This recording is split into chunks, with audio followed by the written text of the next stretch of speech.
All right, YouTubes, it's finally here. The thing I've been complaining about more than anything with regards to playing MTG Arena is the lack of human drafting or human draft pods. And today, April 13th, 2020, it was announced that it's coming to MTG Arena. I could not be more excited. So I'm going to go through the article, the new queues that are coming out, the pay system, rewards, the ins and outs of what was announced today, as well as my ideas of what this means for playing Magic online and how it's going to affect decisions moving forward. I'm just so excited. Have I said that yet? I'm so excited. Let's get into it.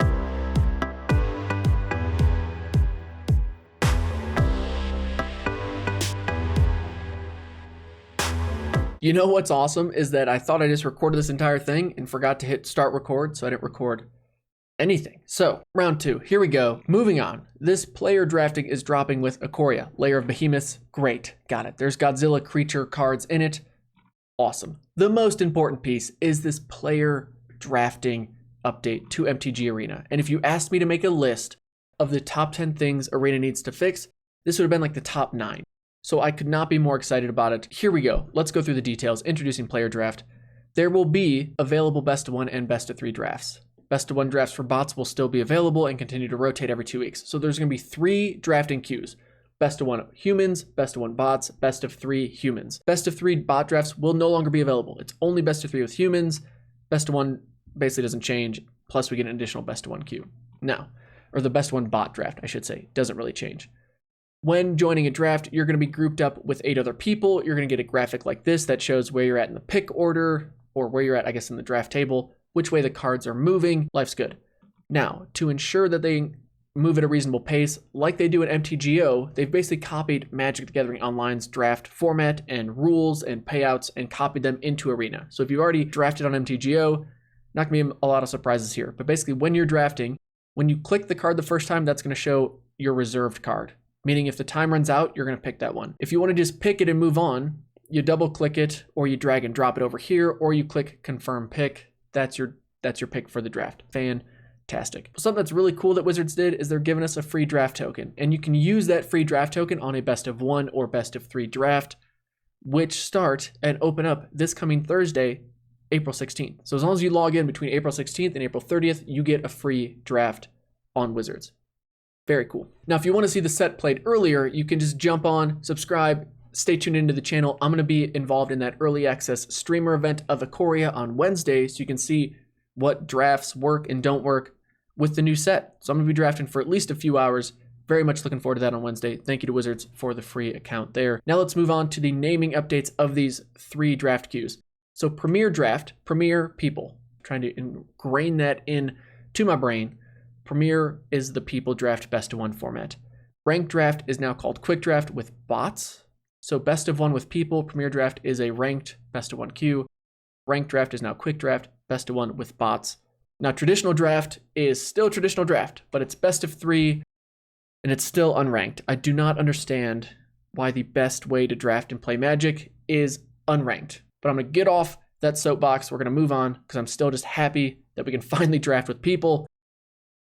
The dates, the timelines. April 16th, we get opened up Premier Player Draft, which is again people ranked best of 1 and people traditional draft best of 3. Those queues open up April 16th. April 17th will be a barren wasteland of Core Set 2020 quick draft, but it makes sense because this allows Wizards to get some insights, I'm hoping, as to how us people draft this set, and then they can program into the bots starting in May how the quick draft should be done, and hopefully make that a more balanced and engaging way to draft as well. And then we get War of the Spark to wrap up May. Fantastic. Now we're getting into the rewards and the payouts, which is, of course, like the first question I had as to, with these changes, how are we going to do it? And for the traditional draft, best of 3 people draft, they literally just copied MTGO's payout and put it into Arena. So if your entry fee is 1,500 gems or 10,000 gold, which I guess quick sidebar, I'm a fan that they now allow us to use gold for all the drafting queues. That's kind of cool. So 1,500 gems, 10,000 gold, 3 wins doubles your investment and gets you 6 packs. This is essentially the exact same or similar to MTGO's payout structure. If you go 2 and 1, you get 1,000 gems and 4 packs. If you go 1 and 2 or 0 and 3, you just get 1 pack. So when you sign up for this traditional draft, you are guaranteed you are playing 3 matches regardless. Regardless of record, you're playing 3 matches. 3-0, you're a happy camper. 2-1, you're kind of meh. And then 1-2 or 0-3, you're just a sad panda. Just a very sad, just 1 pack. Doesn't feel great for 1,500 gems. Okay, moving on. Premier Draft. We want Premier Draft to be aptly named and have structured the entry fee and reward structure around this concept. Aptly named. So we have 1,500 gems or 10,000 gold, so it's the same buy-in as the best of 3 format. But this way, you get a bit more minimum win and a better feeling because you now need 3 losses to be done with it. But it's also best of 1, so it's technically less losses to actually get out of the queue. 4 and 5 wins, you're essentially breaking even, plus or minus 100 gems either way, and some packs. It doesn't feel great to me to go 5-2, or I guess 5-3, and only get 100 gems, net 100 gems. The payout here is probably the most contentious piece of this change because 7 wins. If you go 7 and X, you're only netting 700 gems, which is not even half of an additional entry. That doesn't feel great to me. But my initial reaction is that drafting with people is worth paying that premium over what it was paying it to play with humans or to play with bots. To me, drafting with bots is just, it was done out of convenience. It was something that I did just to kind of scratch that itch, but in no way helped me feel like this was a great draft experience. I'm hoping Arena allowing me to draft with people and playing against other people that also drafted with people and having I imagine a more balanced draft environment is just going to be a more fun play experience. And the rewards being a little less, I'm okay with at this point in time. Quick Draft is just being basically renamed from Ranked Draft, and the only thing that's changing is the name. So it's going to be 5,000 gold, reward structure is still largely the same, and then there's F&M updates, which I'm just not all that interested in until there's better social engagement tools in MTG Arena. So, how are you feeling about these new draft queues? Do you feel good about it? Are you as excited as I am to be drafting with people finally on MTG Arena? Just love to know your thoughts. Love to hear you down in the comments what your thoughts are on this. Now, thinking ahead, and what does this mean for the future? My brain goes to first, clearly Wizards is listening to the community, the players, the content creators. A lot of people have been saying this is the top change I want, is please get us human draft pods going. And they've done it, which is really great to see. I'm happy to hear that they're taking that feedback and prioritizing the changes that seem to be the most needed and wanted by the community. So kudos for that. On the other hand, something that's kind of frustrated me is the announcements and I guess explanations we've gotten around why the Mastery Pass payouts have just been lessened. The length of the Mastery Pass season has been shortened and the payouts we get are less. Like not just less because of the season, but just in general, the per day you can earn is lower than it was from the first season, and it's steadily gone down each season.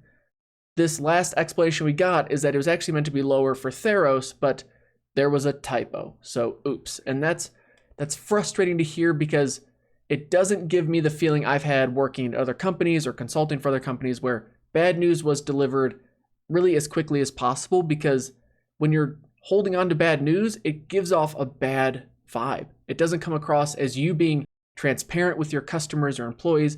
It doesn't come across as like a genuine or honest way of doing business. It just comes across as a very trying to either sweep it under the rug or you're trying to wash over it with good news and just push it aside. And again, I've just never been a fan of that approach. I don't get it. It doesn't make sense to me. It feels like a very reactive approach to something that should be more engaging and transparent and just show honesty with your customer base. So before I go too far down that rabbit hole, the reason I think this is coming up is because putting human draft pods into Magic Arena is going to hit Magic the Gathering Online's bottom line, because online, the MTGO platform was the only way you could get a human draft pod going online. And now with Arena also having it, as well as a free currency that you can grind for, there's no way that doesn't somehow negatively impact MTGO's platform and revenues and such. So they're trying to recoup that cost. That's kind of my reaction. Maybe that's me looking for the negative. I'm really not trying to. It just doesn't feel like this was the best way. You know what I mean? I just feel like it kind of degrades from the awesome message we got here with one of the biggest improvements I could have asked for in Arena finally coming. I'm very excited for Ikoria. Again, I'm really excited to be a part of the early access streamer event. So thank you, Wizards, for that. Thank you for everyone who's been watching up to this point. If you watched the entire video, thank you very much. If you have any questions, that you want to know about or any decks you want me to play at the Ikoria Early Access event, I'm all ears for those. But I hope that you're as excited as I am for these draft pods coming to Arena. Thank you to my patrons who have just supported this channel. I can't thank you all enough. Really, it means the world to me. Thank you so much. Thank you to Card Kingdom, who also sponsors the channel, and this awesome jacket that they sent me. Thank you so much for that. If you need anything from Ikoria, sealed product, cards, you can pre-order that down using my link in the description below as well. Thank you so much for being here. Thank you for watching. We'll see you in the next video. Take it easy. Peace.